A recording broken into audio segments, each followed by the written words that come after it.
हाय। आज हम बात करेंगे भारतीय दर्शन की सबसे ऊंची चोटी वेदांत दर्शन के बारे में। और खासकर देखेंगे कि इस दर्शन का शिक्षा से क्या संबंध है, यानी शैक्षिक निहितार्थ। तो चलिए शुरू करते हैं। वेदांत दर्शन का परिचय से। वेदांत क्या है दोस्तों? वेदांत नाम सुना ही होगा। यह कोई साधारण दर्शन नहीं है। इसका अर्थ है वेदों का अंतिम भाग, यानी उपनिषद। मतलब वेद और अंत से मिलकर ये बना हुआ है, तो इसे वेदांत कहते हैं। इसका स्थान भारतीय चिंतन का सबसे ऊंचा शिखर पर रखा गया है। अगर प्रमुख आचार्य और शाखाएं की बात करें तो जैसा कि आज अलग अलग विचारधाराएं हैं, वैसे ही वेदांत की भी कई शाखाएं हैं, जिनमें है पहला अद्वैत वेदांत, दूसरा विशिष्टाद्वैत, तीसरा शुद्धाद्वैत और चौथा द्वैताद्वैत। ठीक है, तो जो पहला अद्वैत वेदांत था, अद्वैत वेदांत, उसके प्रवर्तक थे आदि शंकराचार्य जी।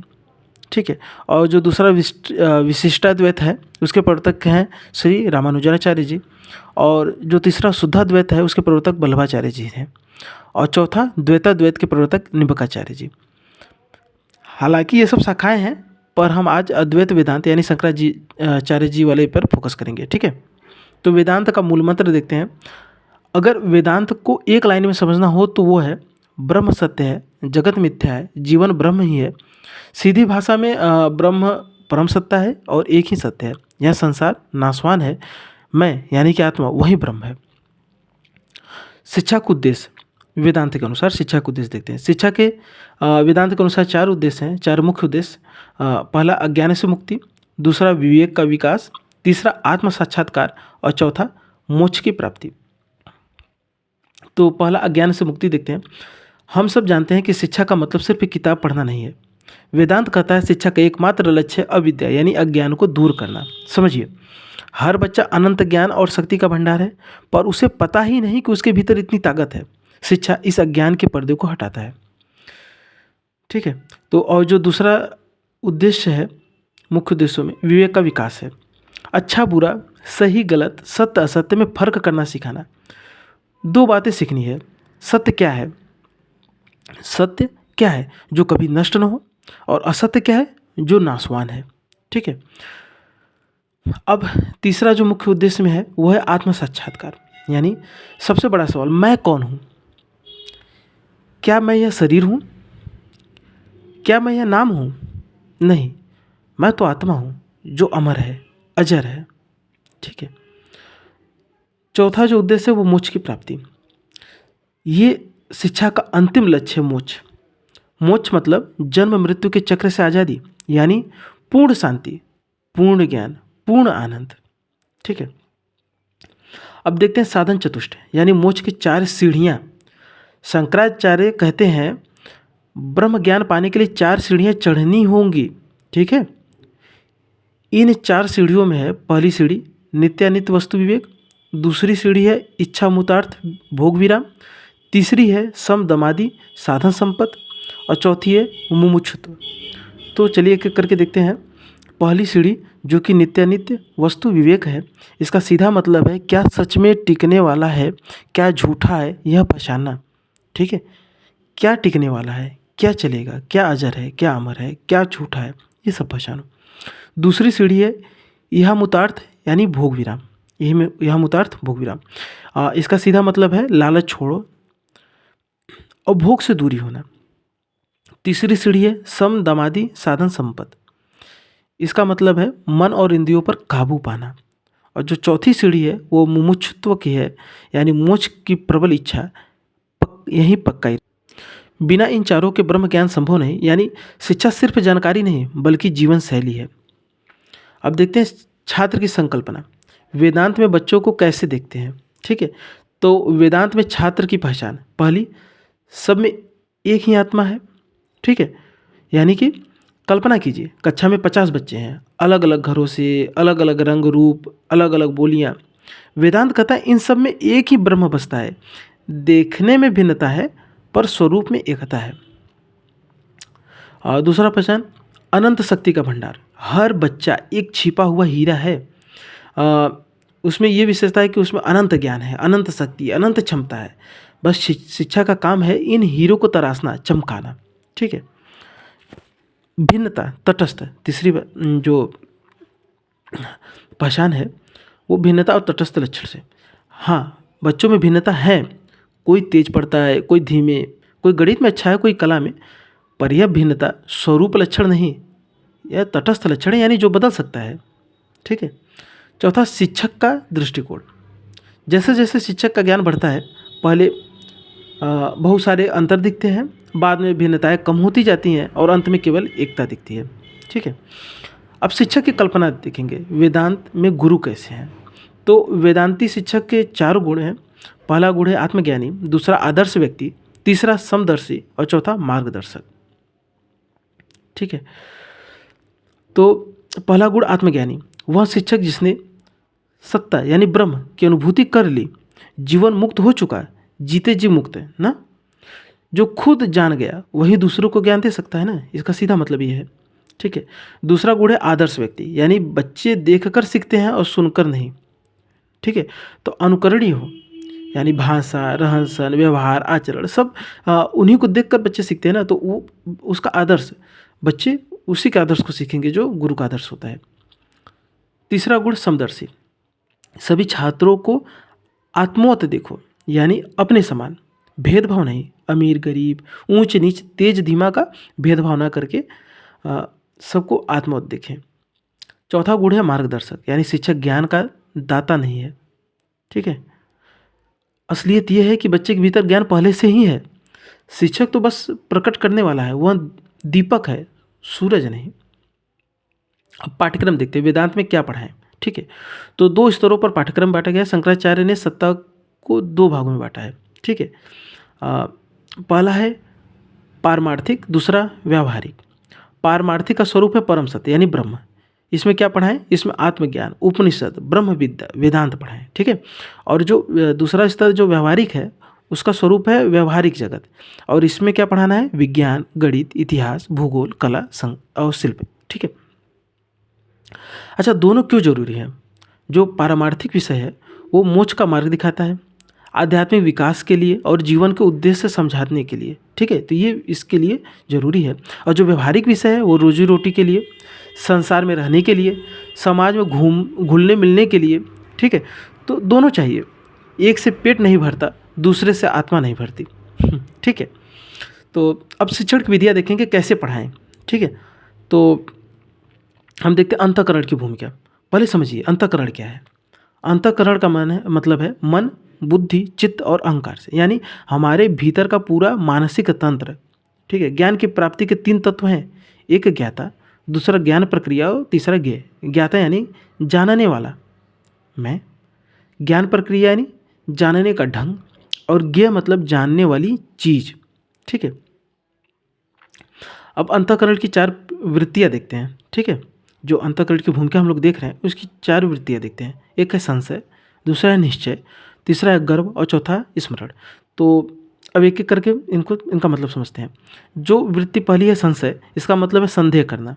उदाहरण के लिए देखिए, क्या यह सही है, ऐसा करके संदेह करना है ना, संदेह करना, क्या यह सही है, ऐसा।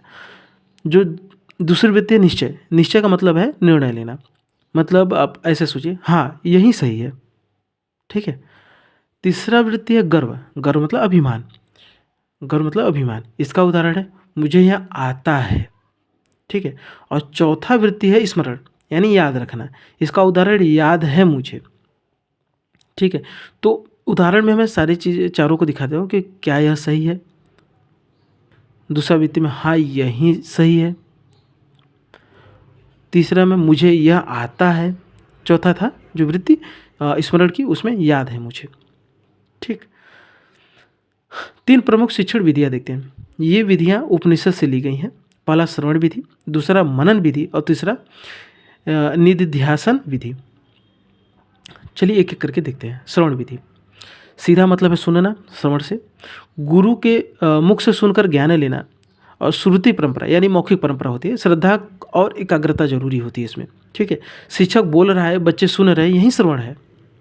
दूसरी जो विधि थी मनन विधि, इसका सीधा मतलब है विचार करना, जो सुना उस पर तर्क वितर्क ना, शंका समाधान, सवाल जवाब। ठीक है। समूह चर्चा, डिबेट, प्रश्नोत्तरी, यह सब यही तो मनन है। जो तीसरी विधि है निधिध्यासन विधि, इसका मतलब है बार बार चिंतन, गहरे मनन, यानी ज्ञान को आत्मसात करना, ध्यान से साधना, अनुभव में बदलना। ठीक है, तो योग, ध्यान, माइंडफुलनेस, यही निधिध्यासन है। ठीक है, तो तीनों का संबंध हम समझ लिए हैं। जो तीनों विधि थी श्रवण, मनन और निध्यासन। श्रवण मतलब सुनो, मनन मतलब सोचो, और निध्यासन मतलब अनुभव करो। तो हम एक लाइन में इस बात को बोल सकते हैं ना कि जो 3 प्रमुख शिक्षण विधियों में से है वो श्रवण, मनन और निध्यासन विधि। इसका मतलब सुनो, सोचो और अनुभव करो। अब अनुशासन पे आते हैं। वेदांत में अनुशासन का ढंग देखते हैं। वेदांती अनुशासन के 4 सिद्धांत हैं। पहला है आत्मानुशासन। अनुशासन बाहर से नहीं थोपा जा सकता। अनुशासन स्व अनुशासन है, यानी सच्चा अनुशासन है। जैसे फूल अपनी खुशबू खुद फैलाता है, वैसे ही बच्चे को खुद से अनुशासित होना है। ठीक है, दंड का भाव हो। गहरी बात, शिक्षक बच्चे में ब्रह्म देखता है। सोचिए, अगर बच्चे में भगवान है तो उसे दंड देना भगवान को दंड देना है, उसे गाली देना भगवान को गाली देना है ना। इसलिए न शारीरिक दंड, न अपशब्द, न अपमान, ये नहीं होना चाहिए। ठीक, स्वतंत्रता में विश्वास। अब ये सारी चीज़ें हैं क्या हम लोग पढ़ रहे हैं अनुशासन की। तो पहला देखा आत्म अनुशासन, दंड से नहीं ना, दंड का अभाव हो।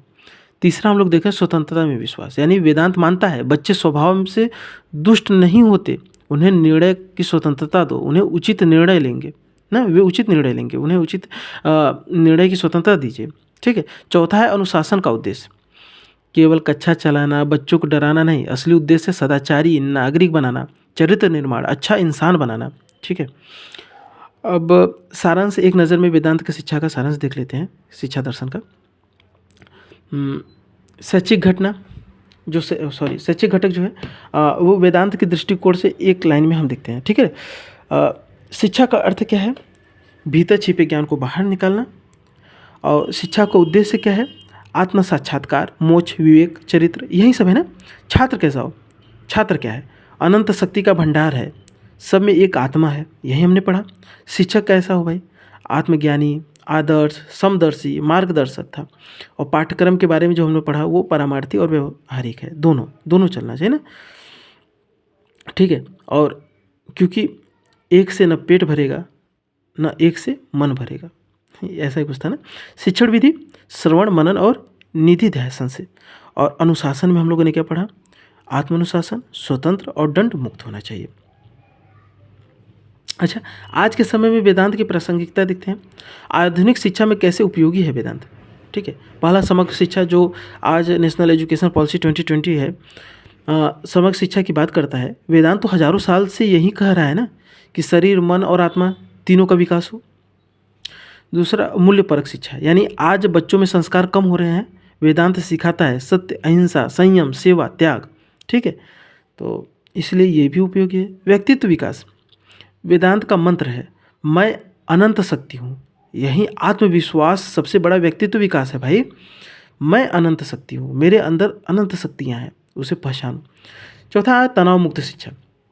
आज बच्चों में तनाव बहुत है, वेदांत का रास्ता है ध्यान, योग, एकाग्रता, मानसिक शांति ना, इससे तनाव मुक्त शिक्षा मिलती है। तो हमें ध्यान करना चाहिए, योग, एकाग्रता, मानसिक शक्ति, इन सबको सिखाना चाहिए। समानता का भाव, जातिवाद, ऊंच नीच, वेदांत कहता है सब में एक ही ब्रह्म है, तो भेदभाव अज्ञान है, ज्ञान नहीं। ठीक है, तो भेदभाव अज्ञान है, ज्ञान नहीं। वेदांत कहता है भेदभाव अज्ञान है, ज्ञान नहीं है। चरित्र निर्माण, साधन चतुष्टय याद है? विवेक, वैराग, इंद्रिय निग्रह, मुमुक्षा, ये सीधे चरित्र निर्माण के सूत्र हैं भाई। ठीक है, अंतिम बात, वेदांत केवल दर्शन नहीं, शिक्षा की आत्मा है। आज हम डिग्री को शिक्षा मान लेते हैं, पर असली शिक्षा तो वह है ही नहीं। असली शिक्षा तो वो है जो हमें हमसे मिलाए, हमारी शक्ति पहचान कराए, हमें पूर्ण बनाए। वेदांत यही सिखाता है। यह प्राचीन भी है और आधुनिक भी, यह हमारी जड़ें भी है और हमारे पंख भी। ठीक है, कुछ शब्दावलियाँ थी जिनमें हम लोगों ने मतलब बात की लेक्चर में, तो कुछ महत्वपूर्ण जो शब्दावली थे उनको हम लोग देख लेते हैं ताकि जान जाए कि अद्वैत, जैसे हम लोग एक संस्कृत का शब्द पढ़ा अद्वैत, अद्वैत का मतलब क्या है। इसका अर्थ है दो नहीं एक ना। एक लाइन में मैं कहूँ तो ब्रह्म और आत्मा एक है, ठीक है। एक था ये भी संस्कृत का, सारे संस्कृत के शब्द को ही मैं मतलब बता देता हूँ। एक विशिष्ट अद्वैत था जिसका अर्थ होता है विशेष सहित अद्वैत, यानी जीवन और ब्रह्म, जीव और जो ब्रह्म है अलग भी एक भी, ठीक है। ब्रह्म, ब्रह्म क्या है? ब्रह्म परम सत्ता है, सबका मूल, नित्य, शाश्वत है, ठीक है। और आत्मा, आत्मा की हम लोगों ने बात की थी, तो आत्मा क्या है? आत्मा का सीधा अर्थ है जीवात्मा से, यानी मेरा असली स्वरूप, ठीक है। माया क्या है? माया, माया भ्रम है, जो है नहीं पर दिखता है, वो माया है। समझ रहे हो? माया क्या है? माया एक भ्रम है जो है नहीं पर दिखता है। मोक्ष, मोक्ष क्या है? मोक्ष मुक्ति है, जन्म मृत्यु से आज़ादी का। अच्छा, एक था साधन चतुष्ट, है ना। साधन चतुष्ट हम लोग बात किए थे, तो चार साधन का, जो ब्रह्म ज्ञान की चार सीढ़ियाँ थी उनकी बात किए थे। अच्छा, विवेक क्या है? विवेक भेद बुद्धि, सत्य असत्य की पहचान करना, वही तो विवेक है। वैराग्य क्या है? वैराग्य विरक्ति ना, भोगों से दूरी, वही वैराग्य है। और मनन, मनन का मतलब है विचार करना, यानी तर्क वितर्क करना, यही। और निधि ध्यासन, निधि ध्यासन हम लोगों ने बात की थी, इसका सीधा अर्थ है गहन चिंतन से, मतलब अनुभव में बदलना, ठीक है। और एक अंतःकरण था, यानी आंतरिक उपकरण, यानी मन बुद्धि चित्त अहंकार, ठीक है। Thank you.